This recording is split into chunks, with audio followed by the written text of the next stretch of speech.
This episode contains sensitive content. Listener discretion is advised.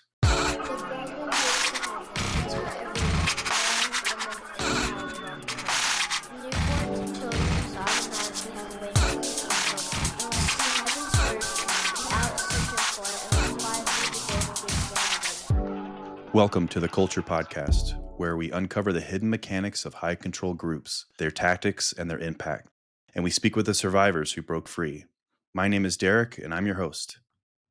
My name is Trinity, and I'm also your host. On this podcast, we explore cult life as real people who have lived through the life-changing process of leaving a high control group. All right. Hello, everyone. Welcome back. I am Derek, and of course, I'm always joined, for the most part, by my co-host, Trent. Welcome back, Trent. Hello, everybody. And we're also thrilled to have someone with us. We're joined by Brittany Hart. She is a writer, a poet, and an author of Surviving Wonderland, A Journey Beyond Control. Brittany's work explores life inside a high-control religious environment, the slow erosion of self that can happen under fear-based faith, and the process of healing afterward. I think one of the things I really enjoyed about her book is it's told through poetry. And she kind of puts her language into that experience and kind of the thought of rebuilding after the spiritual trauma. So, welcome to the podcast, Brittany. Thank you, guys. Thank you so much for having me. How does it feel to be a published author? It's very surreal. I definitely didn't think that's something I would ever do. So yeah, it's very. I just keep telling people I feel very happy. This happy, just a contentment and happiness that happened. So yeah, it's a process, no doubt. Yeah. You know, Trent is a musician, and so I'm sure that he has kind of that experience as well of, you know, you put a lot of work into it and then you put it out there. And we were talking about it a little bit before we were recording, just, you know, it's out. So your book's out at this time and it's in people's hands, my hands included. Awesome. You know, one of the things I'm curious about, and I'm sure you've gotten this question before, is, you know, the theme is Wonderland. So you have a conversation, which we'll obviously be getting into, but, you know, when anyone decides to create, you have multiple avenues and mediums of how you want to go down that path. What was your choice behind the theme of Wonderland, and also using poetry as the way to express yourself? Yeah, it really was a very unexpected thing. I had, to give a little bit of context, in October 23, allegations of clergy sexual abuse came out against this man named Mike Bickle, who was the leader of the International House of Prayer in Kansas City, which was a ministry that I was a part of for about, I think, 6 years. And he was the absolute last man on the planet. Just imagine the seemingly nicest, most humble person you can, and that person doing the most egregious thing possible. So that kind of threw my world upside down, and I had distanced myself from that ministry for a while, but I still had a lot of respect for Mike and for them up until that point. And that was the first time I realized, I experienced spiritual abuse. I have trauma, and everything kind of made sense. So I was going to counseling, and I was just trying to make sense of my whole time there. You know, it's such an amorphous thing when you've been part of a cult. As I'm sure you both know, it's really hard to explain and put words to, and it's kind of like you're pulling at this thread that just gets more tangled some days. And essentially my therapist recommended engaging with this modality called internal family systems, if you guys are familiar. Which is read the book. Great book. Oh, yes, great book. Yeah. So, for those who aren't familiar, it's essentially just kind of a modality where you're engaging with different parts of your inner self. And for me, as I started to do that, I was kind of engaging with this younger version, this, 17, 18, 19-year-old version of me that was part of this group. And as I would journal and write about it, I'd be writing normally, and then poetry would happen as I'm writing. And really where the Alice in Wonderland bit comes into play is that was happening while I'm kind of processing these things. And for me, a big anxiety that I carried was feeling like I was always falling behind in life, and this ticking clock of anxiety and pressure that I thought was my issue, and I never connected it to like spiritual trauma. Mm, And the image that came to mind was the white rabbit from Alice in Wonderland. yeah. And it was like, that's how I feel. If you remember, he's running around because he has this very important thing to do. He's afraid he's going to be late and he's just very frantic. And it felt like that's what my inner self was really experiencing. So then because I resonated so deeply with that, I, watched the movie, I read the book, and just found so much solace and just resonance in that story, in some of the quotes and some of the images, which I was able to include in the book. And just that almost just became the mechanism for describing the full arc of my story, both entering, going down the rabbit hole, and then coming out and waking up from that. So shout out to my therapist because really it was kind of, her support and guidance that helped me do that work, and that allowed that younger part of me to express itself. And it just turns out that came out through poetry. Oh, that's great. Yeah, actually, I really do like the story of Alice in Wonderland. It's one of my favorite stories, and it's one of those tales, that just is going to stand forever. It has so many different allegories and meanings, and a lot of people can kind of take it for their own. But yeah, that was one of the things that attracted me to your book, just the imagery, and then Mm-hmm. obviously the poetry as well. Um, the Now, just to back up a little bit, so IHOPKC, Mm-hmm. International House of Prayer, Kansas City. Yes. So, from my understanding, you went to kind of a youth conference at 16 Mm-hmm. or around there. And then, little did you know, this would be a fork in the road, a whole new life trajectory from this moment. But what I'd like to talk about just for a little bit is, what was your life like? I don't know, like religiously, spiritually, what led you up to that moment of going to that conference, just briefly? Yeah, it's a good question. So growing up, I grew up Roman Catholic. I'm an Italian from New Jersey, so it's just kind of comes with the territory. So for me, it was more just like a cultural thing. Went for the big holidays. And then when I was going into my freshman year, so about to turn 15, my older brother had moved back home and he had become like a born again Christian. And and then that's kind of where in my faith, I would say my like personal relationship with Jesus, started. Um, and I was very sincere and very tender at that age. And but I was just going to an Assemblies of God church kind of just on Sundays, and I wasn't really going to youth group yet. I was a baby Christian, as they say, just getting started. Yeah. And then it was almost a year exactly after that I went out to the conference. My brother was doing the ministry school there, and I, told me about this conference, and I had really been following them for maybe 6 months up until that point, since my brother was there during the school, and went out for their first youth conference that they ever had. And Mm, so yeah, it was definitely my first experience in what I would say like charismatic Christianity. You know, just crazy good music, lots of energy, all of that stuff. I had never experienced anything like that until I went there. okay, so it was really a production. Oh yeah. Yeah, I have in one of the poems in the book, there's a line that says they're like a Christian Coldplay.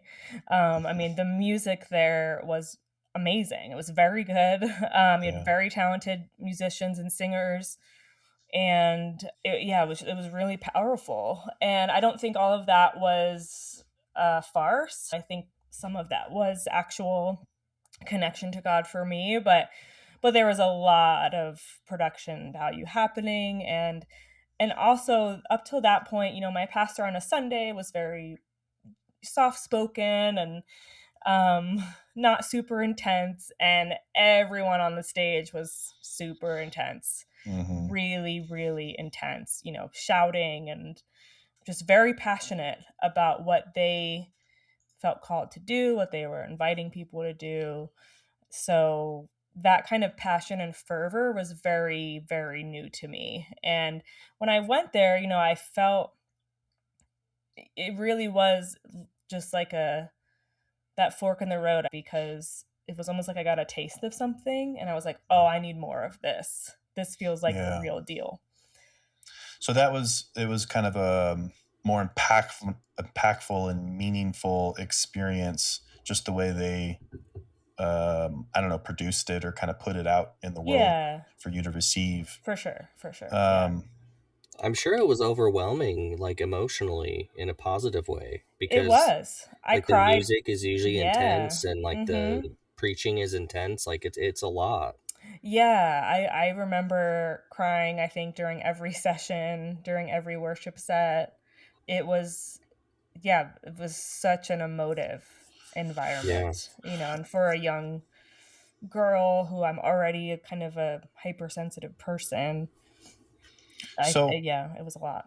So I'm curious your thoughts of that production now, looking at it through a lens of a little bit more critical lens. Do you have any thoughts about how they put it all together on display for you?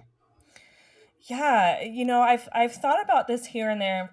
We talked about it with a couple other IHOPKC survivors, because not only was there was this conference, so you're having sessions, but what they're really known for was this room, maybe 10 minutes down the road, that had 24/7 prayer and worship. You had worship music 24/7, and we talked about how we think that could have been an aspect of brainwashing, because, and again, like, not all the time, but when you are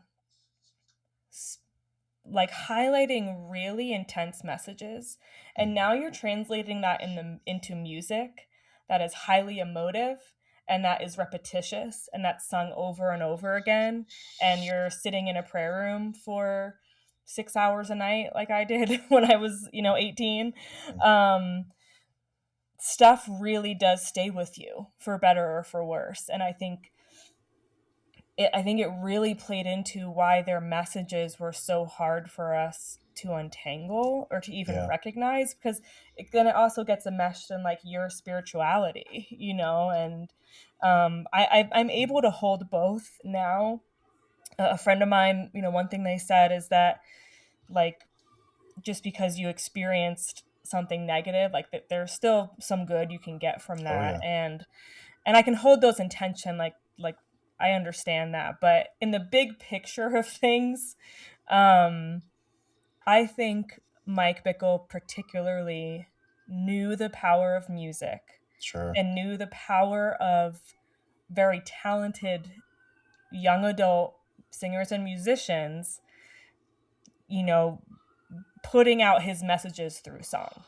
I think he was very aware of how powerful that is. So I have a couple questions real quick. When you say music, so like, is this like classical church type music, or is it like, new age Christian bands? Like, what kind of music is it?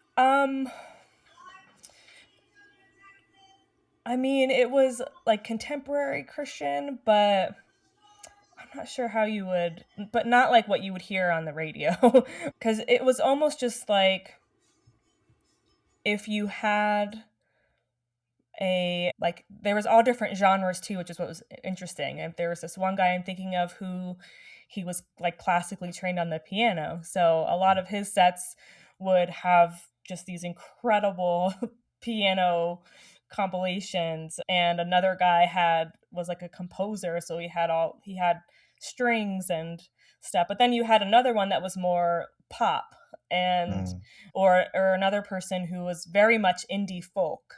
So genre wise, there was quite a spectrum, which I think is also interesting. They have this kind of assortment going 24/7, Yes. Yeah. So and it was essentially, all the time. yeah, since 1999, that's when they started. And yeah, there's essentially when you walk into what's called the prayer room, it's, you walk in and there's a stage kind of at the far wall where you have your singers and your musicians. And then there's just like rows and rows of seats where people are just sitting down.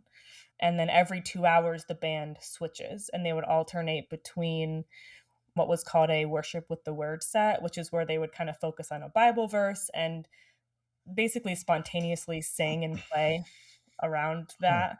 And then the next 2 hours would be what was called an intercession set, which is where somebody on a mic would pray for certain things in the country or nations or the city. And then the singers and musicians would kind of sing those prayers too, if that Wow. makes sense. Yeah. So it was very structured, it was very organized.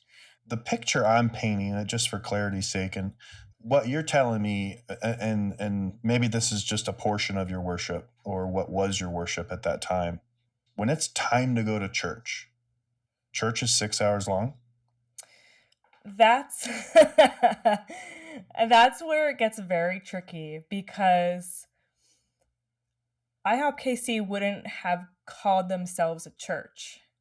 They Uh, would have called themselves just like this ministry that's always happening.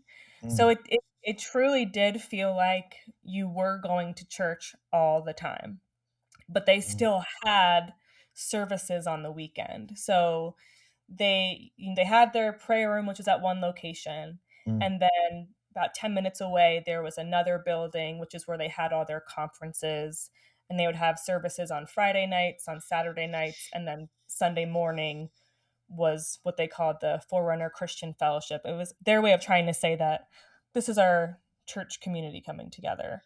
But um they were very much about their own thing. mm. And for me, I mean, I did all of when I was like physically there, I did all the services. All the things. Yeah, so it felt like you were constantly at church. So there were moments of traditional church sermons as well. Yes, and that would happen on the weekends in that other location. Okay. And it Yeah, was them putting it on and organizing it. Was it their? correct. Was it using someone else's material, or was it like No. their Mm-mm. custom religious material? It was their teachings. Okay. And while that's happening on a Sunday, 10 minutes down the road, the prayer room is still going. Wow. So that's still happening. But yeah, it was especially Mike Bickle. It was a lot of while I was there, he was the main teacher, but anyone else who spoke, it was one of the executive leadership team members. Very rarely I saw people come from like outside things to speak. Yeah. But yeah, it was very much a closed loop, I would say. It's really interesting, and I appreciate you shedding light on some of this stuff while you tell your story. One of the things, well, there's a few things. Trent and I growing up Jehovah's Witnesses, you just kind of have it in the back of your head that, you say something, you talk about something, and that's just what it is. But the reality is most people, they don't know it's like different. They just don't really know, you know, how the structure is of your version of religion, you know. So Trent and I come across that a lot, and so it's like, okay, let me try to break this down for the listener. Terms we say, jargon, things, Sure. um, and so part of telling our story, is kind of being mindful of that. And so I appreciate you kind of taking a moment to explain a little bit about that. One thing going back, and that's why I was thankful for your take is in terms of using music. And I don't know, in my opinion, music and storytelling is so powerful. Yes, Um, absolutely. Did you you, ever get goosebumps? Oh yeah, I would Yeah. get goosebumps. I mean, like I said, I would cry. I literally started wearing waterproof makeup every day mm, because like mascara because I just knew I was gonna cry that day, and that's like when you say that back now, I'm like, man, that's not normal. Yeah, like And every day. yeah, and even if some of that was, good, I still don't think that's normal. So, So, can I ask you real yeah. quick, are you still practicing in any religion? Are you still spiritual? Like, where do you land Yeah. now? Yeah, so I still identify as a Christian. My brother-in-law, what he likes to say is I'm a mystic in the Christian tradition. So I've kind of Okay. Cool. stolen Love that. that. Yeah, so yeah, I still, even through all of the stuff and writing the book, um my relationship with Jesus kind of always remained, and I think one of the saving graces was like, as engrossed as I was in IHOP, and I was so engrossed in it, I still had my own spiritual life outside of it. I still like did my own thing on my own time, and I feel like that helped me have a little grounding. Yeah. um so it's more just been rebuilding what that looks like for me, and it's very different than what it looked like growing up. Yeah. So, Yeah. I was just going to say that additional layer that was added, it's like just learning to like retake that layer back out. Hmm. What were you going to say, Trent? so I was gonna say, I was gonna tie into something you both have talked about, like using music in worship. Jehovah's Witnesses do this too, and it was always highly moving for me. And so their Mm. brand is they have like classical music on like recordings that pairs to their own written songs. Like they don't sing the traditional, like Oh, Christmas or wow. other songs. They Okay. have handwritten, like custom made songs. And So their doctrine, yeah, essentially. they're doctrine Yeah, based, for and sure, for they sure. call them faith affirming. And so you'll like, I still have them stuck in my head Yeah. Mm-hmm. because witnesses sing 3 times per meeting, and then they have like 3 to 5 meetings a week. So you're easily singing along with your best friends and everyone, like 3 times per meeting, 3 times a week. So it's kind of like, it's similar but different. It was definitely like different style music, but it was addicting, and Yeah. it would be beautiful sometimes. Like Yeah, it was the totally. best part of worship for me whenever I Yeah. was practicing. Yeah, and, it's interesting as you're talking, I'm reminded that even before, that image of the white rabbit came to my head, what first came to my head while I was kind of unpacking was a song that was one of the mantras of IHOPKC, and it was about, they were really big into the end times and like Jesus returning. And one of the lines of the song is literally, time is ticking by and I can feel an explosion inside, Mm. and Wow. it ends with people get ready, Jesus is coming. And it is a very intense, dark, heavy song.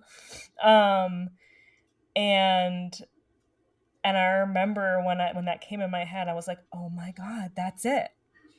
That song and that messaging is what kind of first really gave me that sense of urgency and anxiety that I'd lived with my whole life since then, not just in my spiritual life. So yeah, I think just to underscore your point, like the power of music, to really drive home doctrine and messages that are really harmful, and it does make it really difficult to get them out of your head. Well, It's it's like, yeah, it's like, I don't know, the reason it's powerful, we all understand. Uh, and in the tools or in the tool belt of an organization or a church or a thing that you follow that doesn't also have these other kind of high control mechanics, it's great. absolutely. You know what I Yeah, mean? You go to a church and you find, your fellowship there and they sing songs and, it does bring a group together, in my opinion. And that's all great. It's just the problem is when it's also used as part of these other mechanics. yeah, Um, for sure. so I'm curious. So as you kind of you go to this thing when you're 16, you're seeing the music, you're really brought in. What is the life kind of journey to like, okay, now I'm a part of this group. I'm starting to go to things? What does your life look in this transition from just being kind of a Christian to now also being part of this group? Yeah. So, I went to the conference, came home, and my life felt completely different. At that time, they had just set up the ability to stream the prayer room live. So, I started to watch it every day. Um, and by the time school started, I would come home from school and I would watch it for 2 hours every day. So by Mm, that time, it was my sophomore year of high school. And I stopped any extracurricular activities by that point. Um, and like I was doing sports before, I just was like, no, I'm just gonna do this and then go to work afterwards and do homework. yeah. That just kind of became my rhythm. Was And then that I something they asked you to do, or that no, they okay, this was just because you wanted to yeah, devote more time for to sure. okay. Yeah, yeah, kind of like that hunger of like, oh, I just need more of this. And then I also started to watch their weekend services because then those were available online. So Friday nights, Saturday nights, and then Sundays, I did still go to the church, the Assemblies of God church I was going to. But yeah, I even though I wasn't physically there yet, I was there. Hmm. I was very much enmeshed and engrossed, and um, felt like I had found my calling, and this is what I'm going to do, and continued essentially that through the rest of my high school time until I graduated high school in 2009. 2 weeks later, I physically moved there for 3 months to do one of their young adult internships called Fire in the Night, which is where you help man the 12 a.m. to 6 a.m.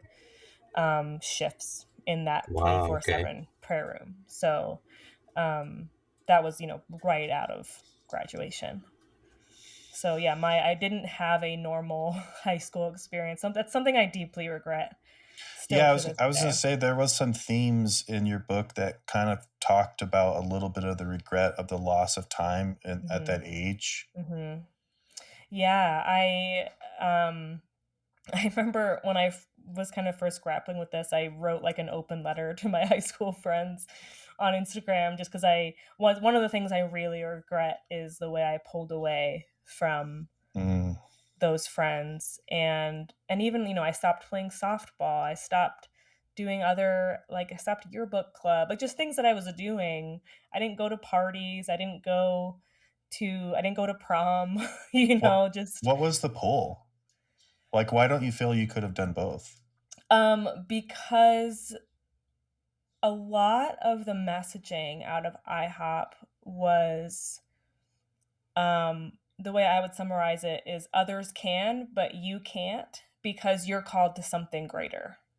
Mm, And it was this thing of you're called to this really important thing of praying and fasting and worshiping to prepare the earth for Jesus's second coming. That sums up their mission in a sentence, essentially.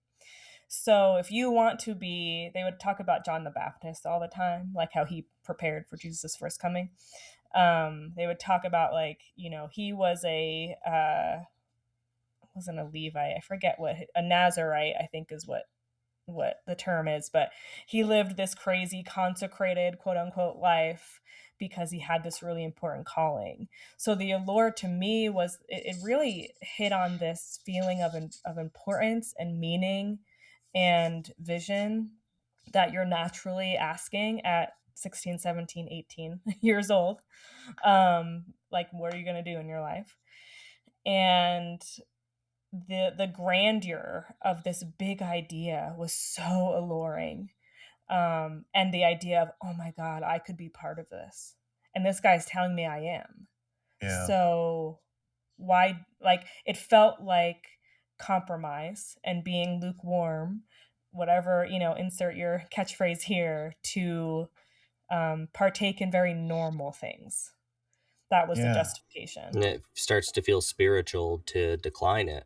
Yes, yeah, and it felt, the other side of that is it felt disconnected from God and spirituality and purpose to do anything that wasn't overtly spiritual, which is, I very much have, don't believe that now, but um, that was very much a big part of their um, As their ethos as you there. became more kind of enmeshed in this, did you get pushback from friends and family?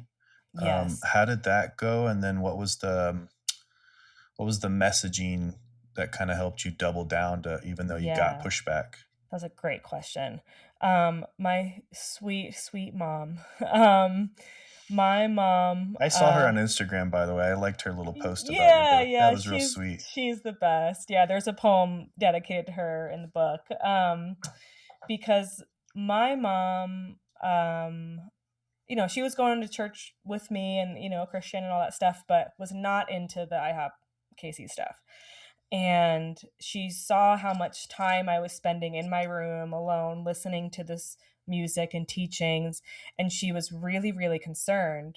So much so that at one point she like set up a meeting with my youth pastor to just share her concern. And my interpretation was, well, you just don't want me to be like close to Jesus. Like that was the way I kind of responded. And also I think that the thing that helped me double down is, Mike and a lot of the leaders would talk about how people aren't going to get it.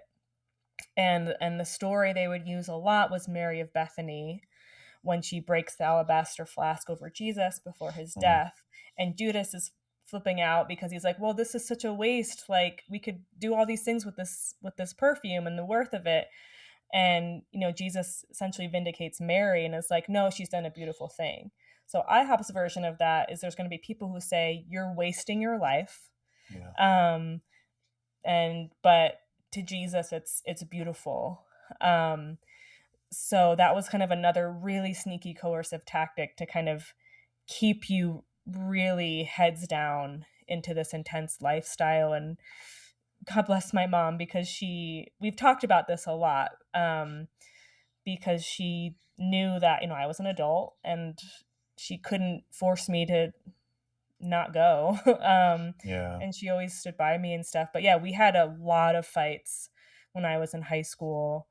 And she just always had a weird feeling about Mike Bickle.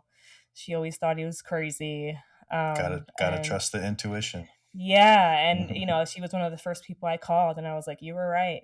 You Yeah. had discernment." And but yeah, that was really, that's where I felt most of the contention. With friends, there wasn't really contention because sadly, I just like disconnected from my Yeah. friends in school, which still makes me very sad. Um, and I had friends at church that I was close to, and then they were kind of into some of the IHOP stuff too, so there was some common ground there. But um, I always say it's yeah, like the God equation where friends or family are never gonna outweigh God. yeah, yeah, And so it's like, well, it's like I truly believe in this message or this way of life or whatever. Um, I have the backing of God. yes, And so it's yeah, really hard if obviously you love your mother and she's saying these things, but it's like, but God's saying these things. yeah, And that's, I think, kind of the coercive kind of controlling methods it that a is. lot of these groups can use when they used the Bible as their core. I've often said if a man just like create a thing and it didn't have the Bible to support it, it'd be a lot harder for a lot of people to join these off Christian kind of movements because they have they have the word as the foundation. And we all know anyone can twist the scriptures. And that's why I think it's really tough. Um, so your mom's seeing you go to these things. You're doing, these adult. What is it? Fire in the night. You're kind of doing Yeah, these, I did that for 3 months in the summer of 2009. Um, and that experience, no doubt, was just like, oh my gosh, this is it. I'm in. yeah, it was I was like, oh, like I'm doing the thing, but it was also really intense. Because I know, as you can imagine, like you're one have to change your clock, your body clock. Oh yeah. So you have sleep deprivation for a while, which is really great for driving home with some toxic messages. Um, and it's a culture of fasting, so I fasted regularly as a late teen, which was not healthy. And then we'd be in the prayer room every night, and then we had classes several times a week. And then we had to go to all of the weekend services. So I don't even know how many hours. I couldn't even think how many hours we. They're keeping you very busy. Very busy. And then we're like cleaning. We have our chores. I vacuumed the prayer room once a I week. think that's the move. Like Trent, like there's a JW parallel with that too. Is there really? I'm seeing JW parallels all over the place, Wow. honestly. What But particularly about that? Well, I'll let Derek speak to that. Well, it's like, the thing about Jehovah's Witnesses is, two meetings a week, Tuesdays, Thursdays, a meeting on Sunday. They keep you busy. Saturday is going out in the ministry. You have what's called a spiritual routine. And so, on, Monday, okay, I got to do my own personal study, or study And for study for Tuesday's yeah. meeting, Wednesdays, maybe family study, and studying also for Thursday night meeting. Friday, is preparing for the Saturday ministry, and then also preparing for the Sunday meeting. And guess what? We're all the way back to Monday. Yeah. And so you just, and then, they don't really allow extracurricular activities, hanging out with people that aren't in the group. Because of how important, Jehovah's Witnesses are supposed to be saved. They're also a doomsday cult, so they believe that Armageddon's coming. Very similar. At any moment. Yeah. At any moment. Yeah. Mm-hmm. So it's very, very similar. And it's like, why would you go to college? Why would you go to hang out with your friends when, the world's going to end? Yeah. And you're special and you're going to live forever. Wow. Very, very similar. So many of us were like, I remember thinking, should I even get married? Should I go? I didn't go to college until later. And it was framed around that mindset of, well, why would I? Well, that's something I wanted to ask you. You describe in the book having kind of this internal ticking clock of anxiety, of fear. Yeah. And so we're kind of talking about that now. How did that kind of end times theology shape your sense of time? Oh my God. Completely. It was kind of like I mentioned earlier, I always felt like I was behind in life. And like I felt like I either had missed what I was supposed to do while simultaneously feeling, called to this important thing, or even more so that I was going to miss it, that I was not going to be ready for when Jesus returns. I wasn't going to have enough oil, as they would talk about all the time. I wouldn't have studied enough. I wouldn't have fasted enough. I didn't memorize the book of Revelation, like you name it, to be ready. And that was the big emphasis of like, you need to do all these things to be ready so that you can remain. And that's terrifying. And I wouldn't have called that fear while I was there. Sure. I would have called it being sober, in the sense of, having a heaviness and, I'm really vigilant and I'm serious and, but it was motivated by fear. So that's just in my spiritual life. Yeah. But really, where it showed up everywhere. I mean, I'm talking like when I would pursue a creative project, in my business, relationships, just there was always this anxiety that I need to do something right now, immediately. There was no grace for process, and there was no grace for things taking time, because in my head, I didn't have time. Time was already running out. Yeah. So yeah, it just destroyed me in some very real ways. I mean, I would have an existential crisis at least once a year. Oh. You know, I'm most likely at 2 or 3. When you went through those crisis events, were there ever moments where there was an exit path out of it that meant leaving that group? Like in the early days, obviously you left, but Yeah. you seem to always reroute yourself back. Yeah. In the early days, the thought of not staying there was a lot of shame around that, because it was this feeling of, but if I left this, that means I really didn't cut it. Like, that means I really didn't have what it takes, because, Mike Bickle would talk a lot about how he'd always have this one spiel where he would say, people come here and they're faithful for a couple years and then they move on. And he would always say, I want to be faithful for decades. I want to be here, for years and years and years. And we want to be faithful for decades. So that was the measure of success in that community, was staying, because if you left, it was a reflection of your inadequacy in faith and dedication and whatever. So that so many of us, I've talked to so many people who we all felt like we would be like a failure if we left. So gosh, it was it's just so powerful. easier. Yeah, it made it very difficult. You felt guilty just to rest. Oh yeah. Yeah, I was not resting. In the hardest parts of it, when I was part of their ministry school, there was no practice of rest in any way, shape, or form. Were there moments where you did rest because you just had to, but it was like, I can't tell anyone?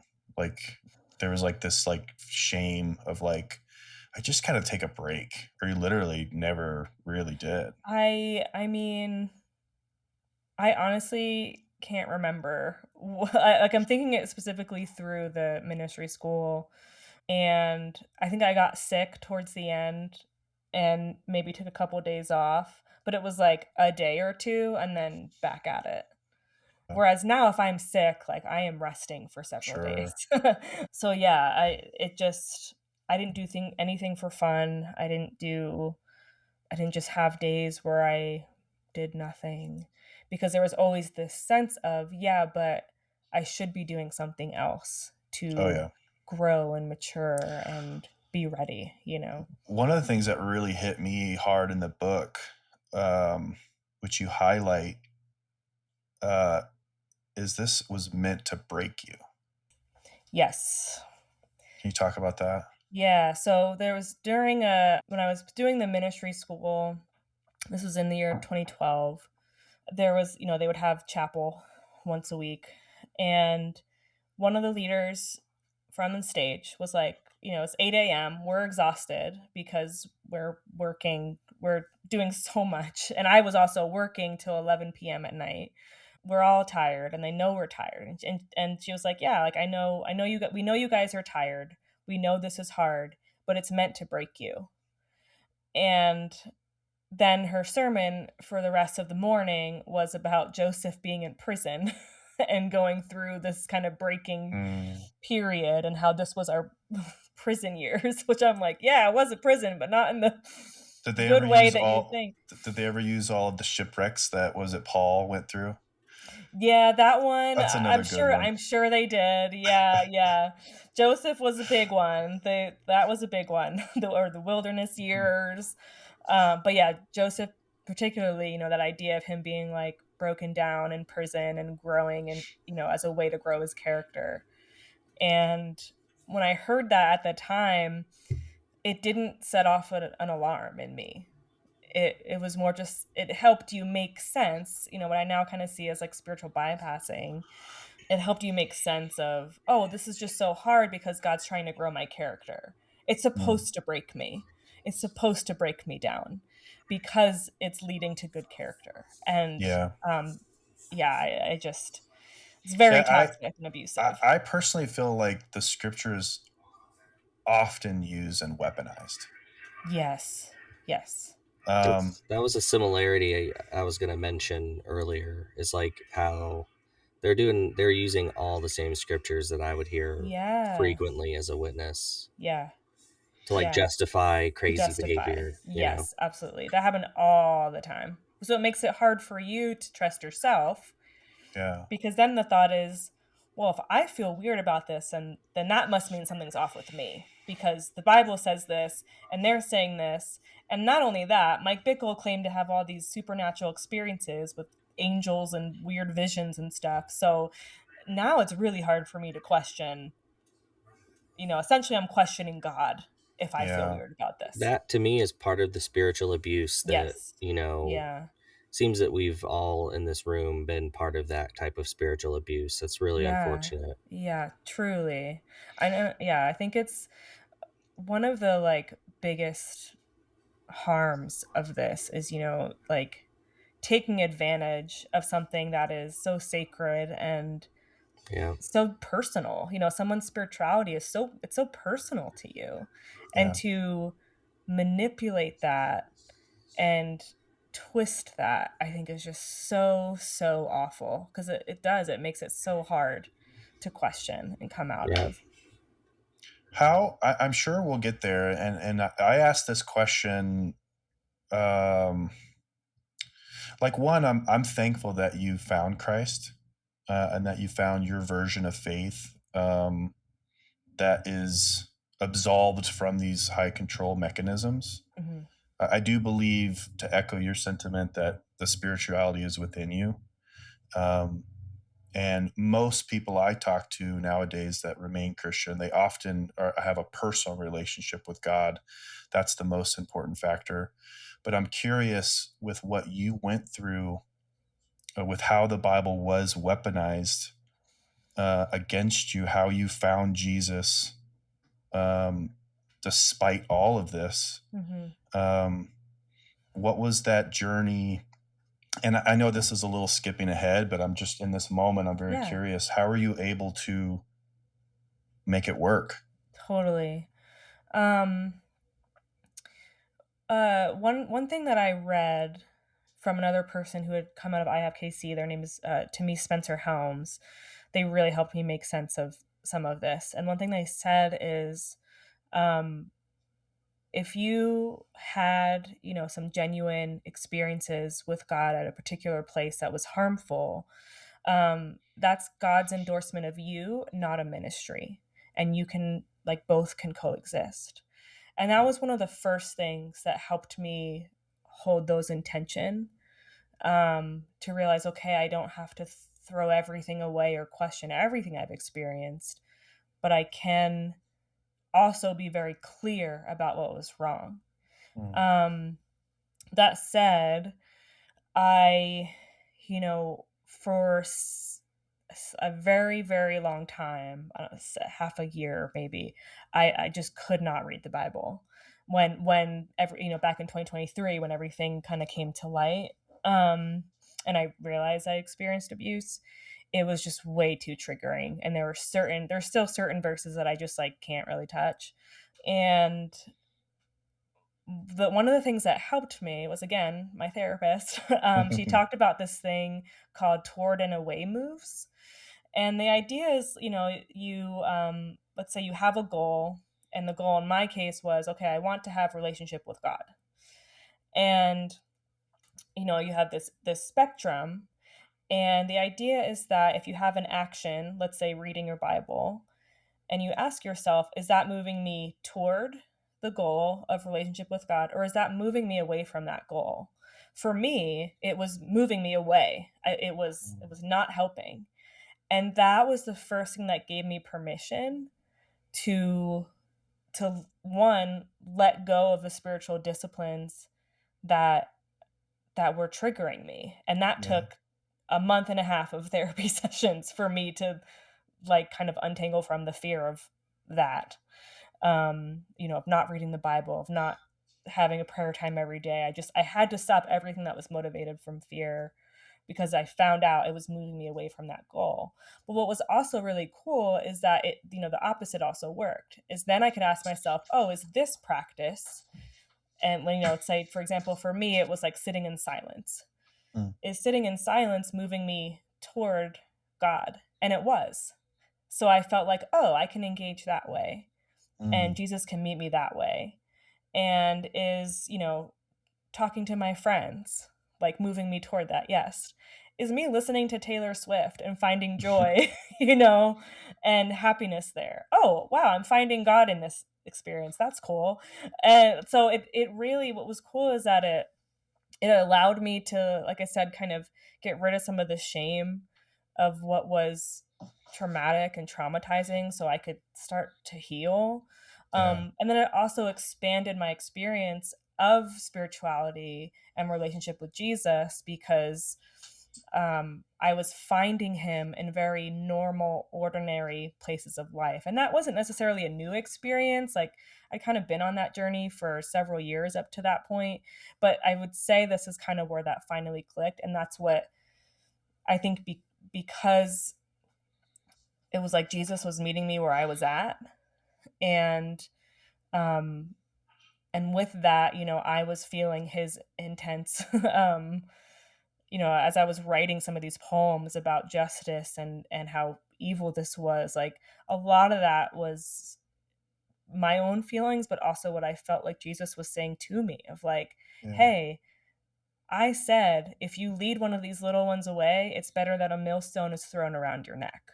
What happened to you is not okay.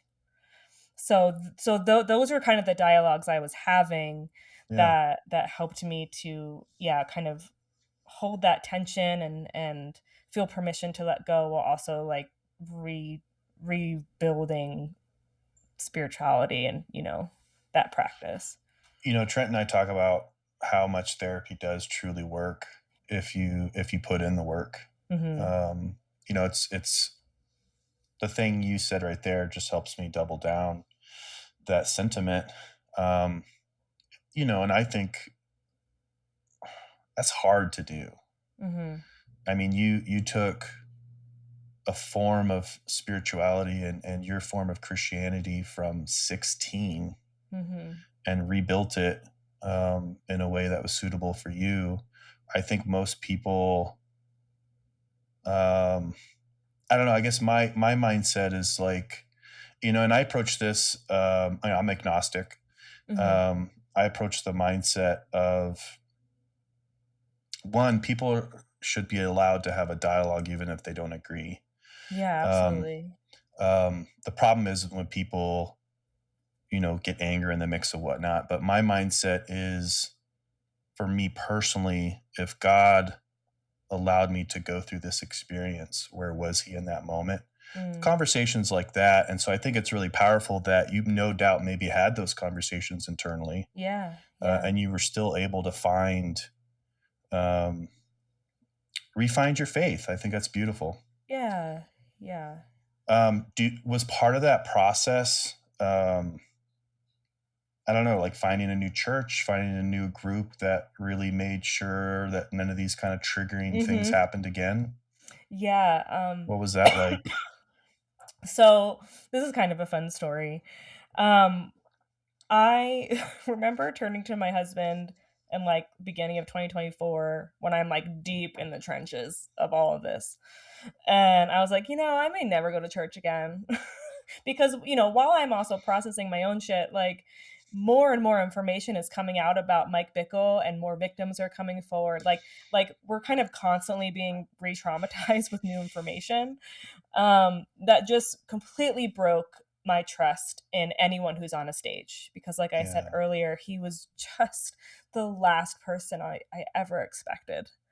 And I think after this, I do want to get into that. So yeah, for sure. This is, I think, a really important part about your journey and your story. So I realized, like, if I'm at a church or wherever, I'm going to be wondering, are they living a double life? Have they abused somebody? Or like just these questions that you just can't get out of your head. Yeah. So I felt a lot of permission, and I wasn't going to church at the time anyway. I hadn't been going to church for like several years because I'd kind of been deconstructing and questioning a lot of things anyway up to that point. But it didn't really hit that intense feeling of like, I don't know if this is for me. I don't know if I can do Yeah. this. And then something that was really beautiful is when I was uh, getting ready to work with my publisher to write my book, they were offering this program that was like a 3-month kind of exercise with other writers to help you with writing and marketing and all this stuff. But I didn't have the funds right away, so they suggested maybe reaching out to some local churches, and I was like, I mean, Yeah. okay. Yeah. But so I did it because, yeah, I was like, well, whatever, it won't hurt for me to send emails. And through a couple of connections, there was a church I reached out to in Denver called Denver Community Church. And the pastor, she was interested in hearing my story and potentially sponsoring. So I met with her and one of the other pastors for coffee. And that was my first really like engagement with any type of leadership. And yeah, I told them my story, and they were willing to help, pursue help with the sponsorship. But then they also were like, we have this pastoral residency program, and the main pastor, she was like, it could be way too soon, so no worries. Yeah.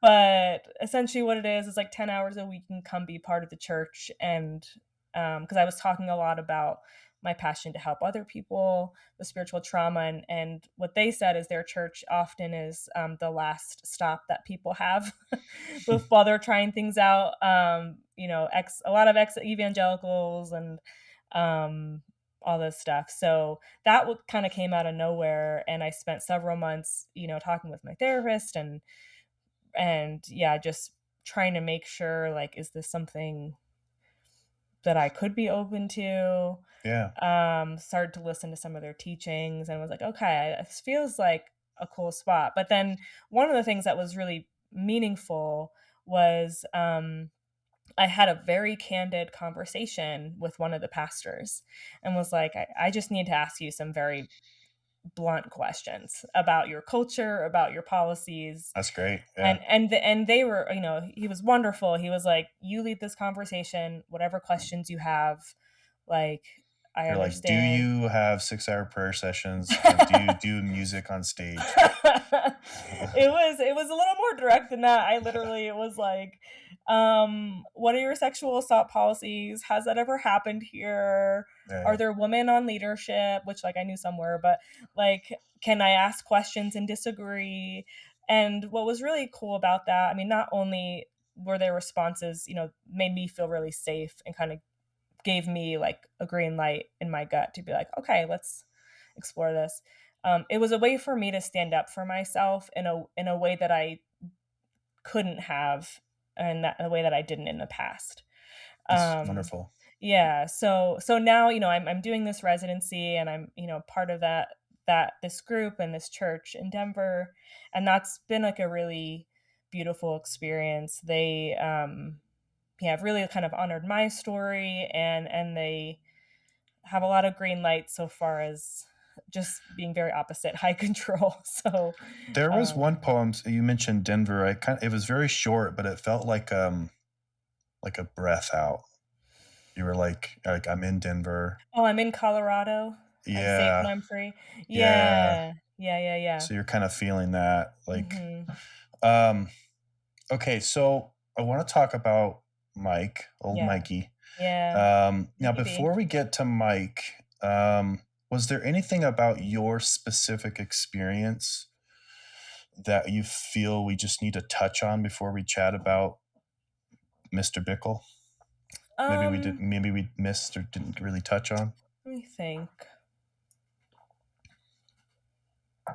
I think like one thing to add, is that I don't know if this was your guys' experience too, but when the lights came on and I put, and I was able to be like, oh, I was part of a cult. Um, there was a lot of shame and like humiliation in that realization. Um, and it was this feeling of like, oh my God, I've been duped. Yeah. Like how did I fall for that? Mm-hmm. Um, and I think it's important for me to talk about that because it's such a common experience. And one of the things that really helped me like have a lot of kindness towards myself and compassion was just understanding the power of coercion Mm-hmm. and narcissists and also for me, my brain wasn't even fully developed. Yeah. you know Quite literally, I stopped going when I was 24. So like the whole time. And I think that's just important for people to know is that it wasn't our fault that we quote unquote fell for it. 1,000%. We were manipulated and coerced and abused, and the onus is on them and them taking advantage of vulnerabilities that we had. Because sometimes too, it's vulnerabilities we had from childhood or whatever, but none of that justifies like what they did. Yeah. What they did was wrong. Right there And with you. We've definitely yeah, had to learn those same lessons for sure. And yeah, we talk about them with so many people that are on as well. yeah, because it's hard. Yeah. I don't know, you could be the most intelligent, smartest person in the room. Yeah. But if that's the environment you grew up in, Hmm. um, it's kind of your foundation. It's your reality. Yeah. It is what it is. I personally, you know, the deconstruction part is eventually that wake up moment where you're like, oh shit, I grew up in a cult. Um, and it's tough. A lot of people that may be listening to this, who knows what level of journey they're on. Hmm. Um, it's tough because you're rebuilding a lot and you're coming to a lot of realizations about what is real, what is not real.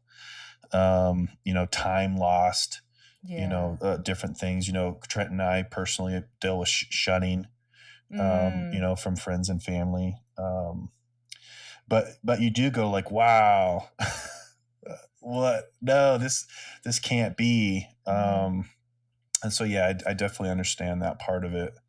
But yeah, but we learn, we move forward, and Yeah. we try to not only help ourselves, ground ourselves, but I think doing what you're doing, and we're doing it as well, is just trying to help people, Hmm.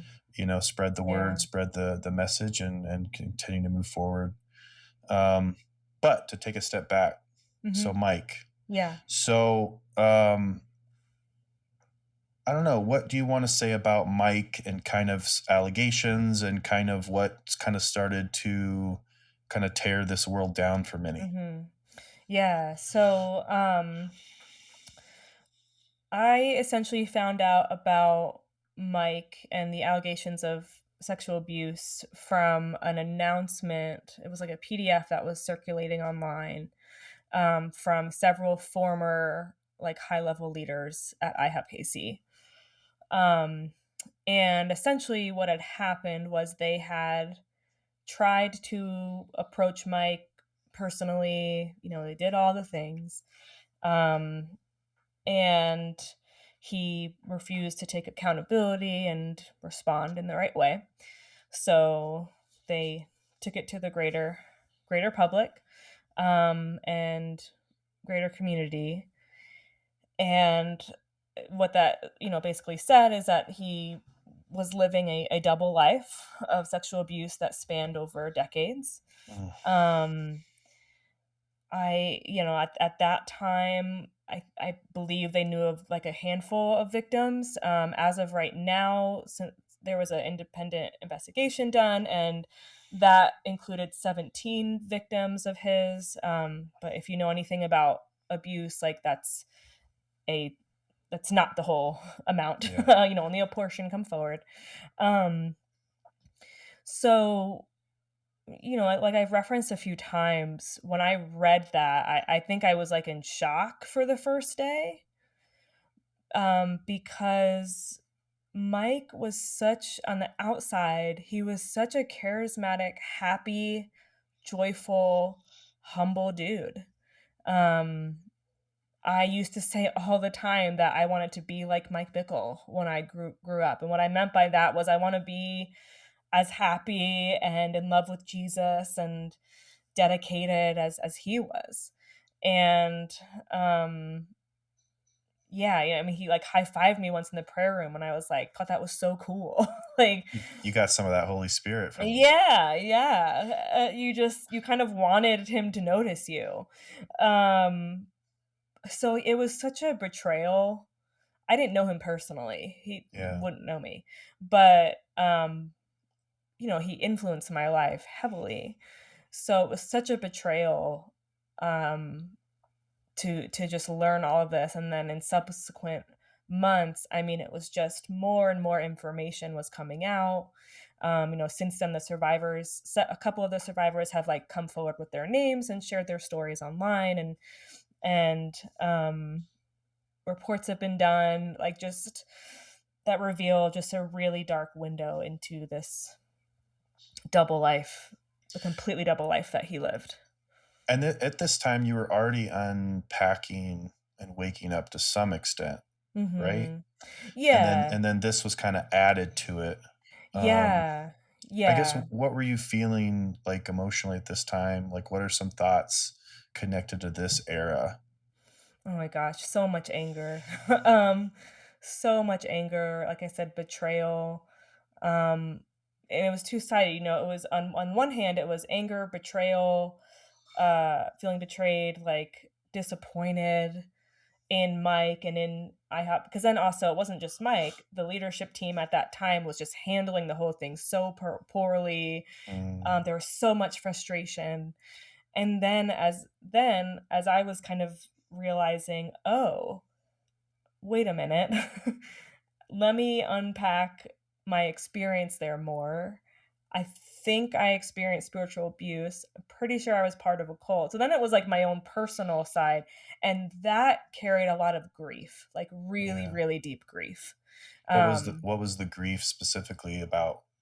It was, a lot of it was about this, like my younger years, like this Yeah. loss, um, of, not just experiences, but this loss of self. Like, it was like I had no personality anymore outside of this ministry, and it made me so sad to, it was, because for the first time I was feeling the grief of like everything I gave up for them.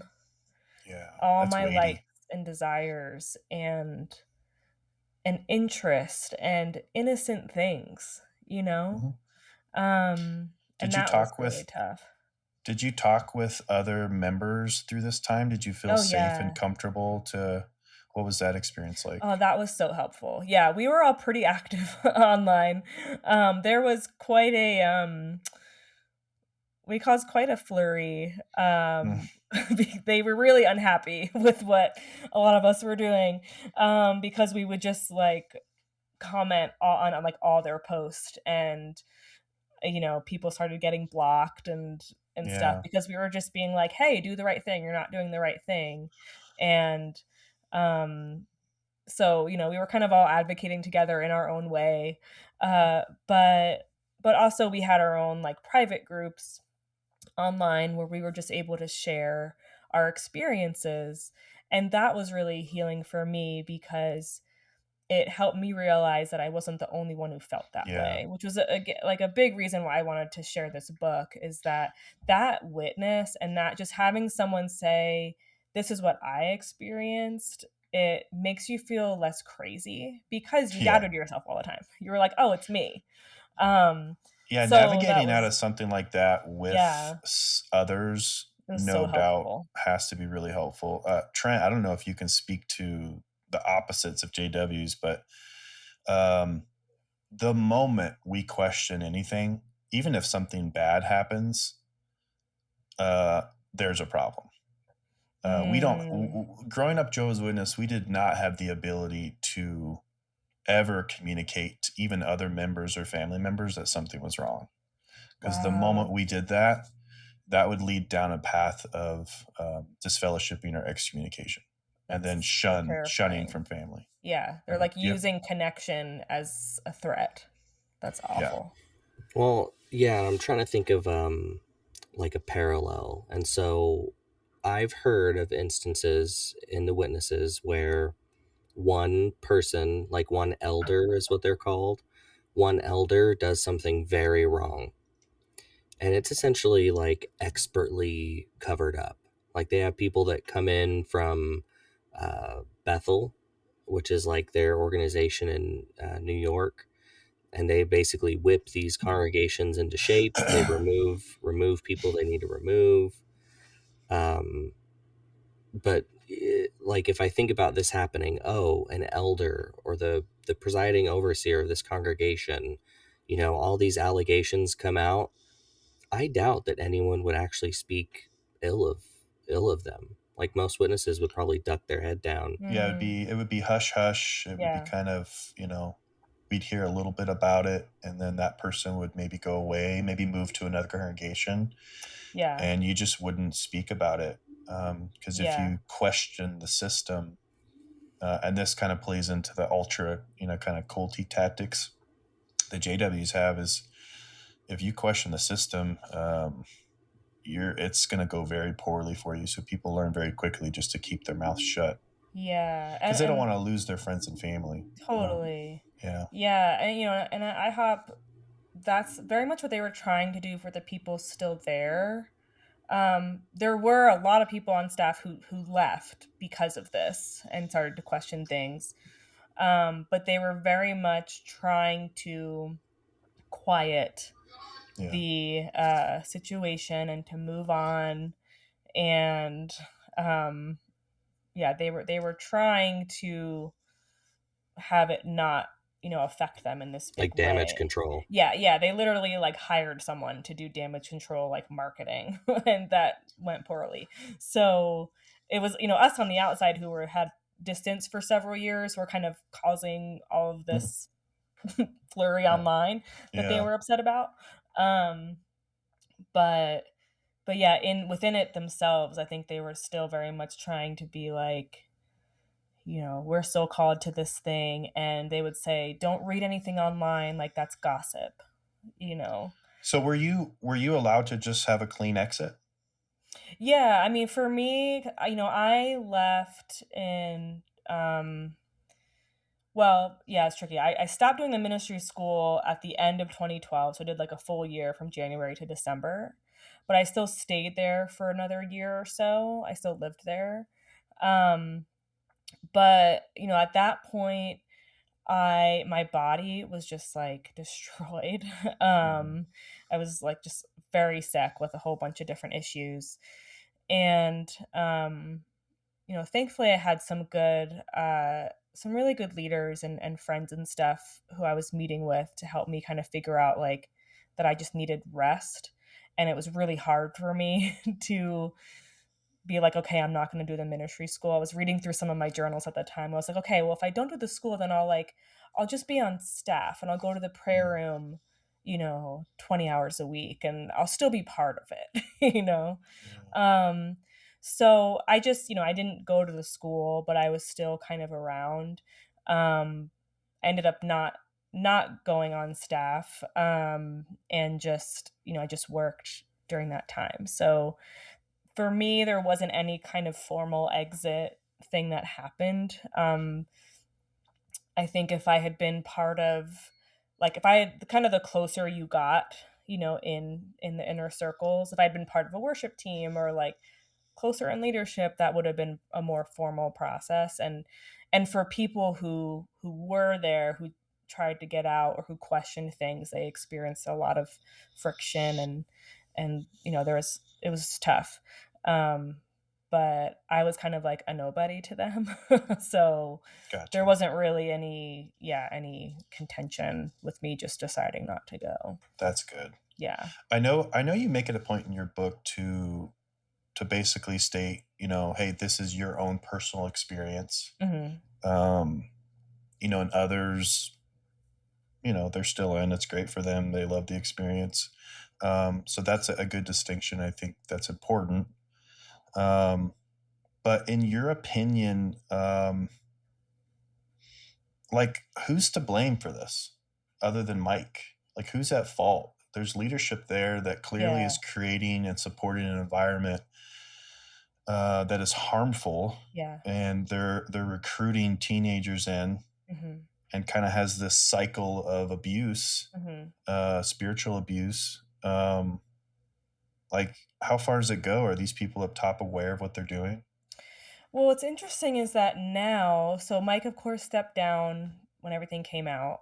It took several months for what was called the executive leadership board or whatever, for like the main members of that to step down. And now they're no longer part of IHOP and operations and stuff. And for some particular individuals, like Stuart Greaves and David Slyker, um, were what I would say like Mike Bickle's yes men, and really enabled so much abuse and Yeah. perpetuated a lot of spiritual abuse um, in that environment.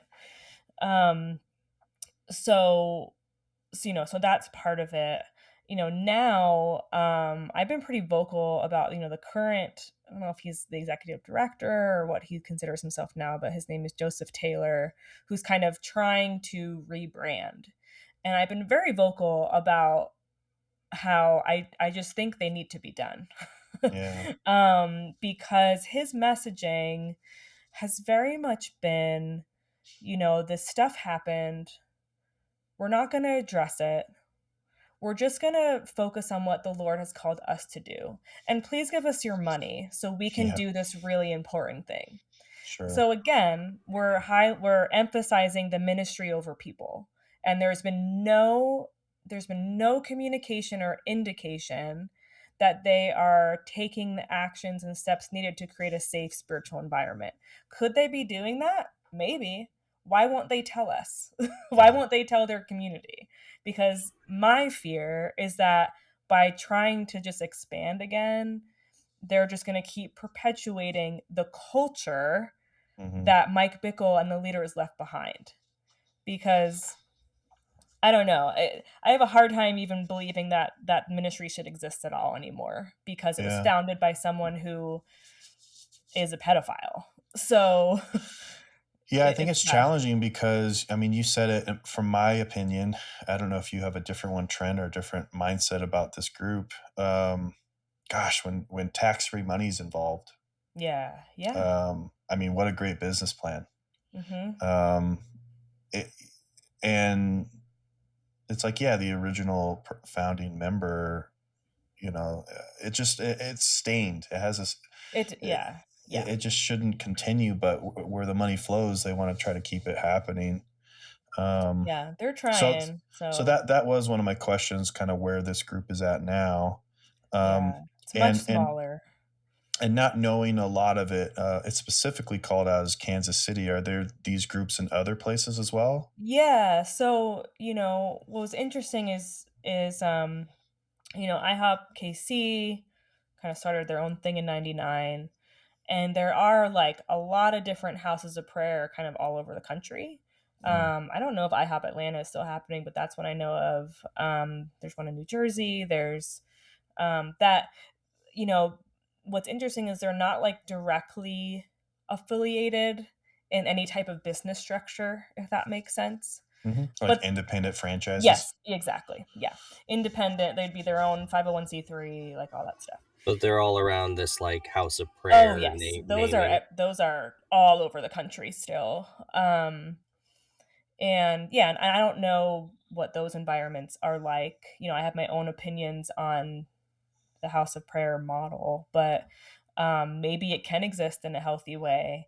I think anything can be healthy if you have the right structure, but it's just really hard for me to reconcile something that a crazy person made up. So,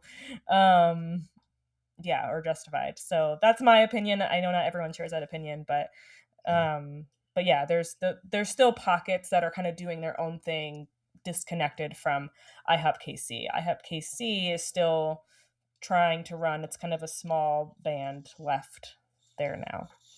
So how long officially have you been out? So officially it would be since, what would that be? 2013 was when I stopped the ministry school. Yeah, so was that 12, 13 years ish? But yeah, And only a little over 2 years since I've like recognized it as a cult. oh, Yeah, that was recent when all the allegations came out against Mike. okay. Yeah. And obviously you've had a journey of healing therapy. Mm-hmm. Is there anything that still, I don't know, kind of touches you, hits you, that is something that you're kind of still working on? Just Yeah. because you've been through so much, with the spiritual abuse. Yeah, just 2 days ago, so I've been recovering from this cold, and it can still be really hard for me to rest. Mm. And thankfully, I have a great husband and a best friend who remind me it's okay. And I was having a moment where I was like feeling that ticking clock a little bit again, Mm. of like, I am not doing anything. I need to be productive. And the reasoning was because like I don't have time for this. So that's still something that, even though there's a substantial difference in how that affects my life, that's something that is kind of lurking around every now and then. Yeah. So that's one that, yeah, frequently I will have to just kind of calm myself down with. Yeah, I think one of the things in my mind is oftentimes we talk about the deconstruction, but there's also a reconstruction. Yeah, and that's where I feel like I'm a little bit at more so these days, especially with like being part of a safe church community. Um, has been a big part of that. And I'm kind of just like experimenting with different spiritual practices in my walk with God, that, again, to use that towards and away move, that are moving me toward that. Yeah. And that changes week to week, and sometimes I just need to do nothing to kind Yeah. of counter those narratives in my brain. But yeah, I feel like I'm in this experimentation, like trying to put things up on a construction site to see if, does that fit? Is this something I could like? Yeah. Okay, no, let me try something else. Playing a So little spiritual Tetris. yeah, and I, and also just being patient with that. Like that's something that I'm still actively working on, is not feeling like I need to rush my healing or my process or my goals in life. I think, That's great. yeah, like that messaging of urgency and time running out was such a big part of my life that I could always be dealing with that in some way, shape, or form. So it just takes a lot of intentionality and good people around me to Yeah, remind me it's okay. it's your default programming to some extent.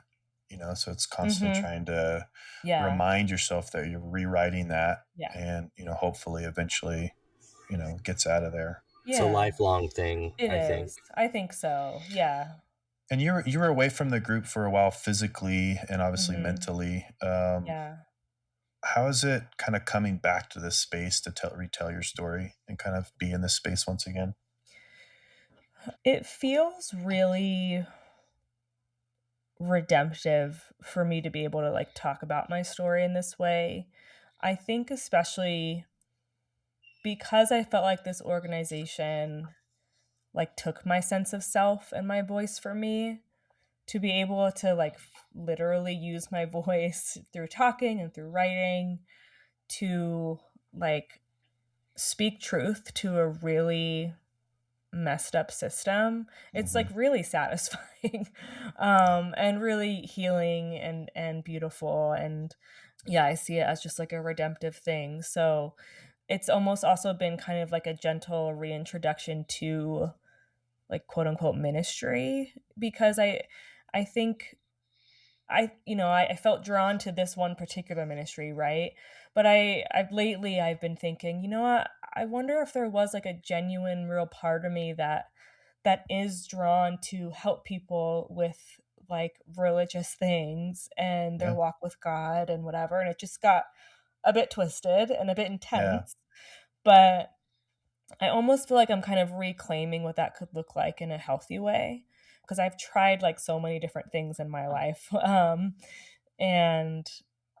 And this feels like an alignment with my truest self, I guess, Yeah. which is really, That's I'm great. very grateful for that, given how much of myself was lost to that one experience. To kind of reclaim that has been a really beautiful and tender thing. That's amazing. Yeah, I think that people that have the ability to overcome things like what we've been through, I don't know, and heal as much as possible to get to a good firm foundation and kind of ground themselves and just be as I don't think we all kind of heal for fully to some extent, but I think there's a specific lived experience that we all have if you can share that Hmm. with care and being available for others is really important. Yeah. Yeah. Because there are people out there that haven't been through a similar experience and they can still help. Like we talk about, like a therapist doesn't need to go specifically what we've been through in order to help. Totally.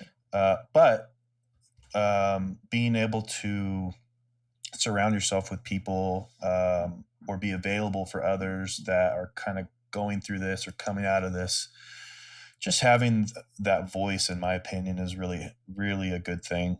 Hmm. And that's great to hear that that's how you feel. Hmm. I think it's great, and just kind of keep shouting to the rooftops because people are listening and want to hear it. Hmm. Hmm. And that's one of the reasons why we started this podcast. Um, Definitely. there's just so many people out there, all different denominations, Hmm. Hmm. that are going through these, just terrible things. Hmm. But we're out. We made it. Hmm. So I guess in closing,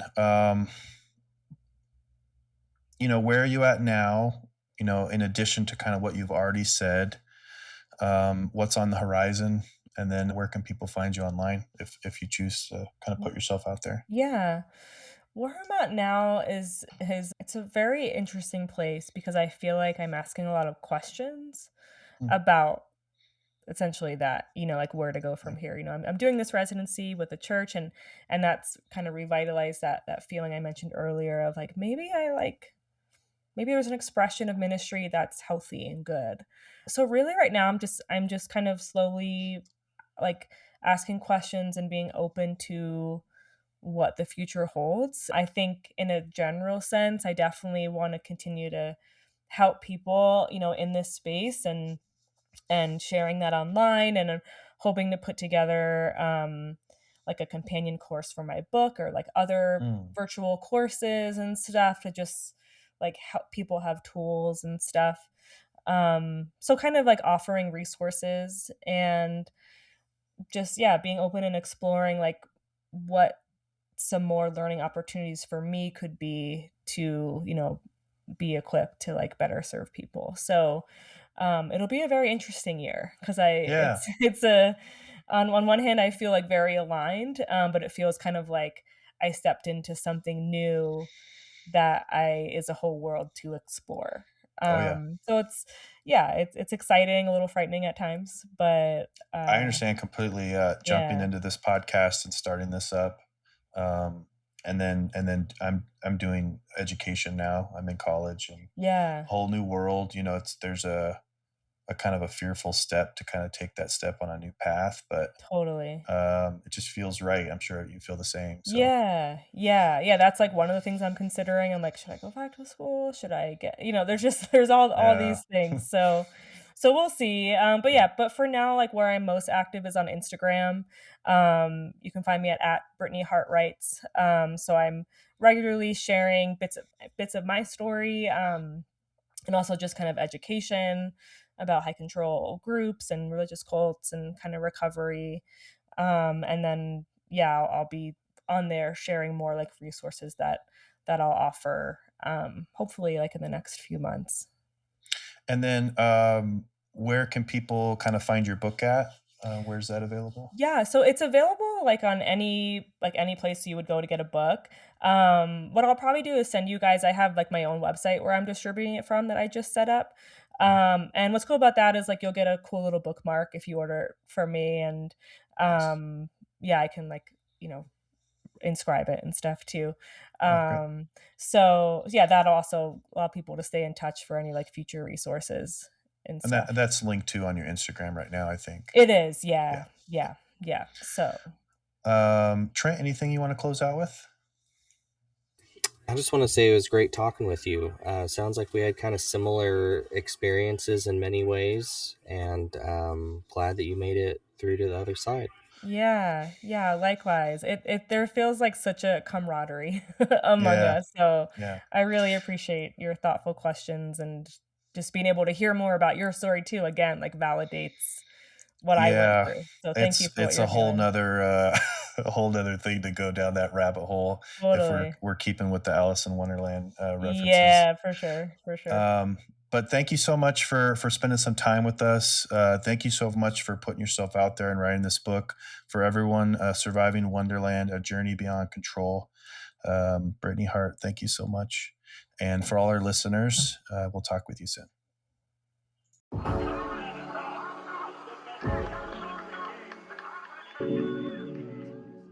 Thank you for joining us on this journey in this era. If you found today's episode valuable, please share it with someone who might need it. Check the podcast description for our socials and other information.